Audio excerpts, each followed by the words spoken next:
friend. Hello, hello, hello.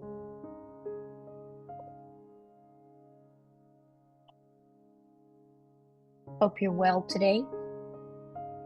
And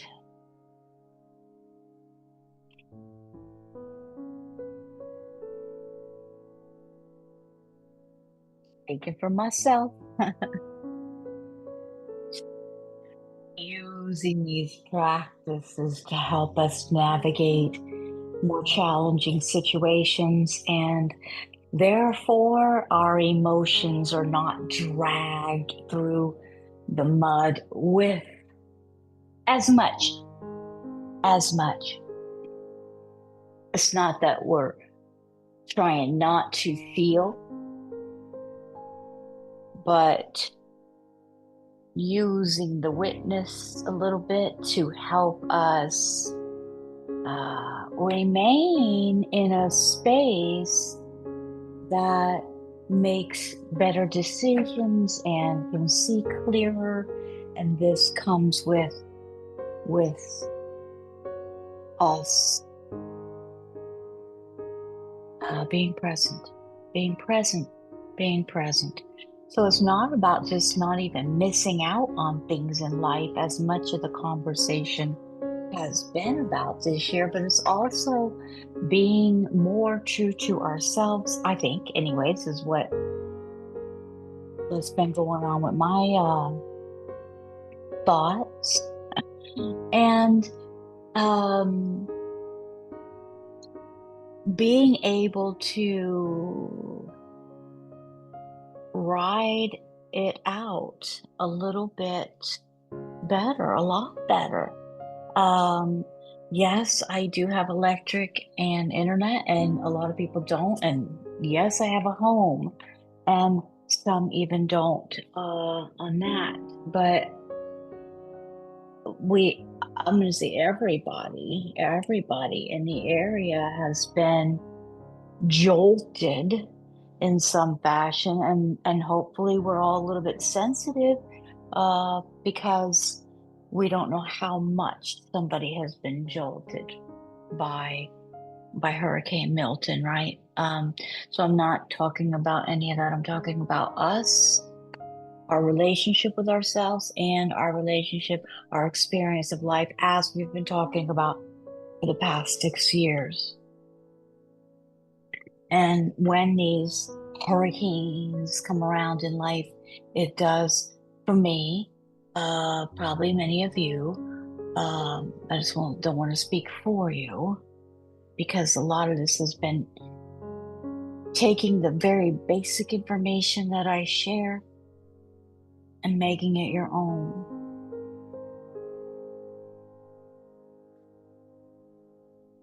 Because I just got a little baby glimpse of understanding, and I just want to share what I know, because I think if we all do that, then we can help lift each other up. But anyway, yeah, the Book of Awakening by Mark Nepo is the book we're receiving these messages from this year. And this New York Times best-selling book was first published in the year 2000, and it's going strong.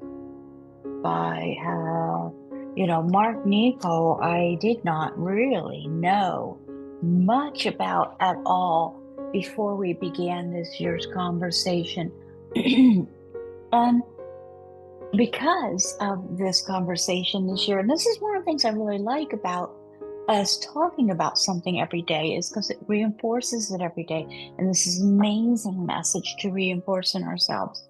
But because of this book, and because Mark Nepo wrote this book, I have gone to a few of his trainings virtually, and I love him. So I love the offerings he gives. A very affordable price, I think, compared to some. And he just had a surgery, Mark Nepo, a couple weeks ago. I don't know what the surgery was. I don't know, not on personal conversation with him. But I will say that I took a training with him. When I say training, it's anybody can sign up for it. It's not a yoga teacher specific or meditation instructor specific or Reiki or anything. It's a human thing, and it's like he does three sets. Like he'll have three webinar type things, and then at the end of the webinar, there's conversation. If there's time, there's questions that you can ask him, and generally there is, from my experience. But I don't think he's that unreasonably priced. And one of them that I took was on courage. I think it was on courage. And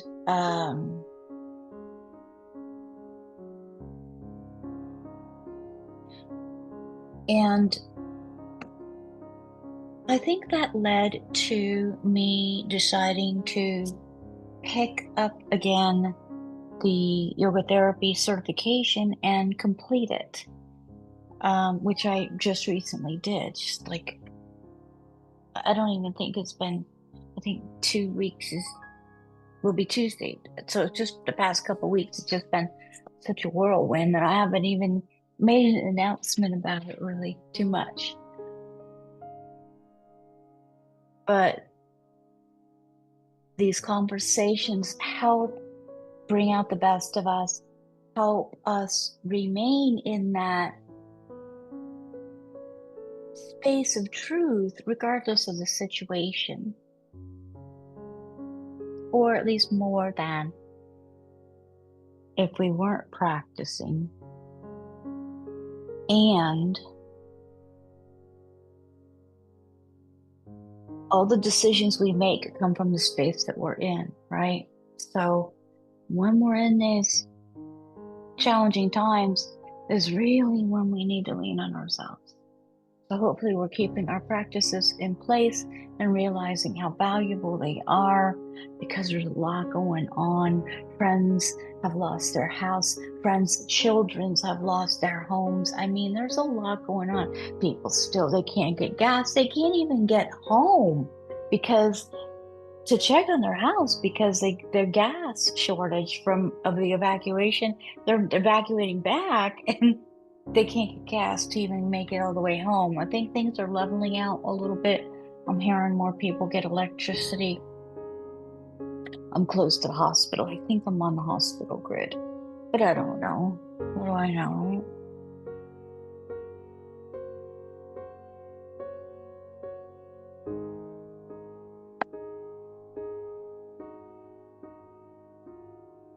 Let's see what the next for today.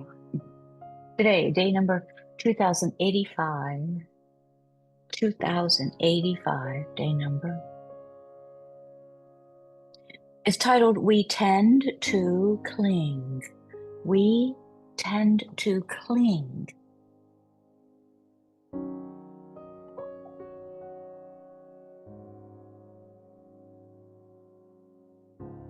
I envy the tree, how it reaches, but never holds.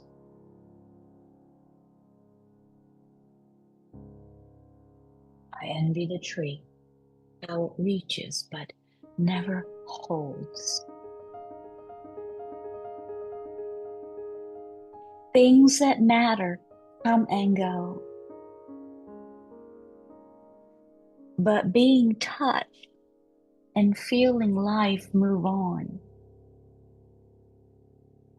We tend to cling and hold on, not wanting anything to change. Of course, this fails and things change quite often. Excuse me. Often we are stubborn enough to go after what we think is leaving, trying to manipulate and control the flow of life. And of course, this fails too. We can't stop life from flowing.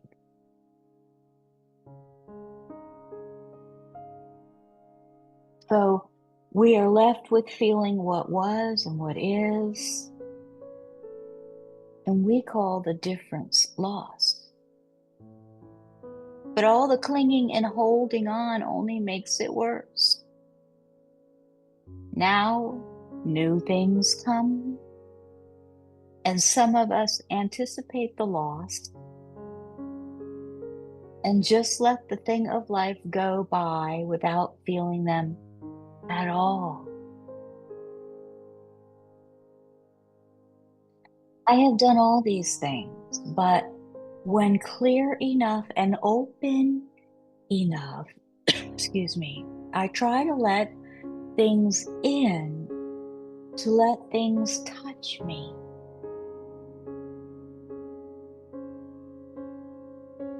I try not to poke and pull at them as they move through. It doesn't eliminate loss, but when trusting enough to let this happen, I am tuned like a harp held up to the wind.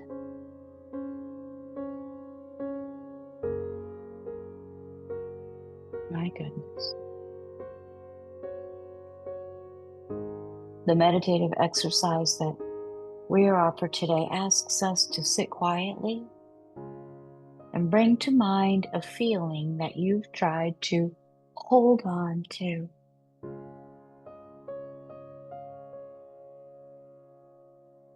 And then continue to breathe evenly.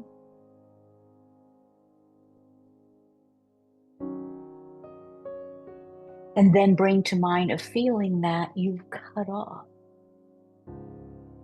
tried to hide from ourselves. What feeling have you cut off? And then breathe slowly and bring to mind something you are feeling deeply right now. And try to allow it in without interfering with its presence. Wow. We tend to cling.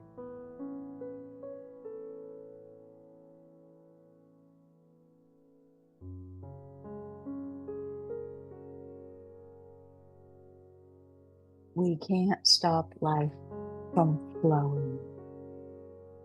Wow.